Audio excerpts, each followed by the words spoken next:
Well, hello everyone, this is Al-Fadi, and welcome now to the beginning of this exciting video series called Qu'rans, Hafs versus Warsh. Last time we gave you just the introduction behind this idea and this series. Today we'll start with one verse and we'll do a quick analysis, and you be the judge. Does it really sound to you that they are saying the same story? Hafs versus Warsh. What are we looking at today, Jay? Well, we're going to look at the very first one that we have up here. That's chapter 1, verse 4.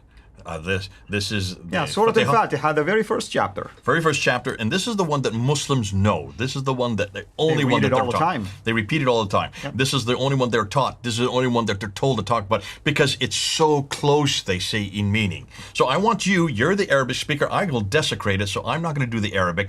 You show us what's different and where the differences are in between these two words. Right. So I'm going to read it in Arabic. And even if you're not an Arab speaker, by the way, you're going to get the idea. So we'll start with the reading of Hafs, the one that is very popular, the one right there in this particular edition that Jay has. This is what the majority of the Muslim world has today. The 1924 edition is called the Hafs reading.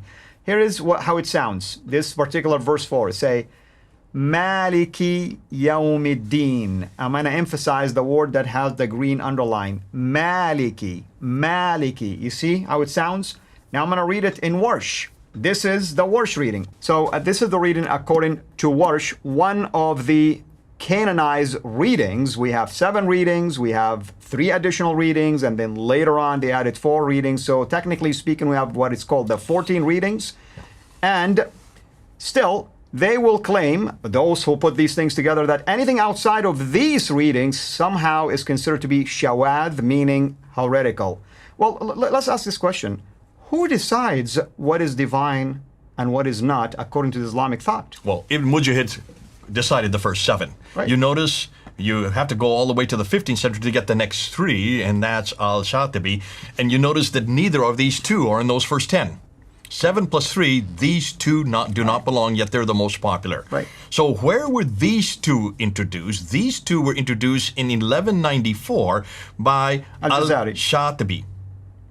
Oh, I thought you were talking about the Jazari right now. No, it's Al-Shatibi that introduced these 2. So right. Let me, what should we do here? Shall I give you a graph so you can see, keep the graph? Yeah. I mean... Hold on a minute. Let me just show, because it might be good if you just see this in front of you. So you right. I mean, I'm just trying to help the viewers know the history of this. We've done it before. Shatibi does the 14.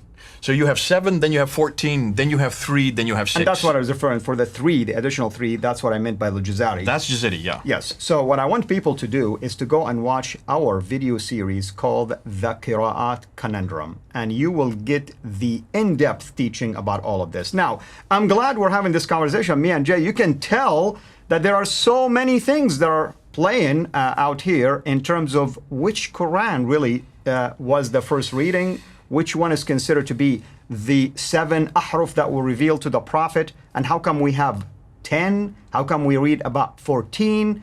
See, 7 is different than 10, 7 is different than 14. But all that to say, let's lay that aside. I read to you what Hafs reading says, Maliki Yawmiddin, which translates what? The owner of the Day of Judgment. Now let's see how Warsh read, Maliki Yawmiddin.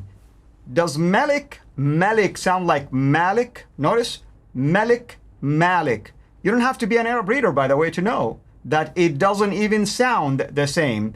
And that's true. What does Malik mean? He is the king. He's the king of the day of judgment, the king of the day of recompense.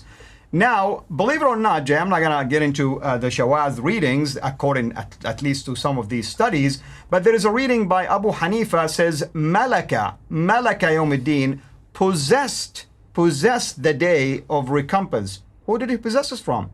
I thought he was the owner of everything, wasn't he? So is he the owner or is he the king? 2 different meanings if you put it in perspective. Yeah, so we have that here. Is Allah the only owner, or is he the king of the day of recompense? To be fair, Muslims are only given this one because this is the easiest one to defend. Because people say, well, if you're an owner, you're also the king. If a king is an owner, then the owner would be the king, or the king would be the owner. The 2 can be interchangeable. So that's why they love to use this one. And that's why we're saying, nonetheless, which is the one that's in heaven? One has the Fatah here, the other one has the Dagar Aleph over there. The Dagar Aleph is the long A. We're not even sure when the Dagar Aleph was introduced, because I don't recall any of these, either the Fatah or the Dagar Aleph, existing in the 7th century. If these are from the 7th century, then you've got a problem here. Obviously, these are added at a much later date. But just this first one, we want to go on to do the next one for the next episode. That's right. And you know, you mentioned something about diacritical markings, and even those who added these diacritical markings, obviously they added it to allow for an ease of pronunciation. So they still allowed it to pronounce Malik versus Malik, which tells us that there were different schools of thoughts on how to read this particular verse. Mm-hmm. Theologically speaking, that's the question that Dr. J posed. Was he the only owner of the Day of Recompense? Or was he a king or the king? And were there other kings that were possessing this particular day? And the list can go on and on and on. Thank you for watching this one. Next time we will have another verse, and we will wrestle with how to pronounce these words in every video and why it is significant for us to highlight to you the difference between the two pronunciations.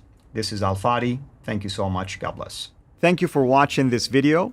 Be sure to like and subscribe to our channel Sura International and click on the bell so that you receive notifications whenever we publish a new video or go live.